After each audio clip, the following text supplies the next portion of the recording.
Идиш кийимгече эмеректерди жууп тазалоочу каражаттардын түрү чыгып жатат. Аларды баланын колу жеткен жерге коюп, аны ичип алып, ички органдары күйүп ооруканага түшкөндөр көп болууда. Бишкек шаарындагы номер 3 балдар клиникалык тез жардам ооруканасына химиялык каражаттарды ичип алып түшкөн 1-2 учур күнүнө катталат. 1 жаш 6 айлык бала кызыл өңгөчү күйүп ооруканага түшкөнү 1 айдай болуп калган. Энесинин айтымында уулу казан жууган суюктукту ичип алган, кантип жутуп алганын байкабай калдым дейт ал. Учурда наристе майдалап эзилген гана тамак ичүүдө, калганын жей албайт. Жок, деп алып койгом, ошол жерден алып алган. Унутуп койгон экен. Ага көбүрөөк ичип алыптыр да. Кызыл өңгөч. Ашказанды өткөн эмес. Жок. Жок, ашказанды таза болот. Жидкость ичип алат, твердый иче албайт.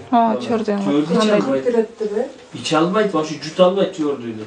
Туруп калат.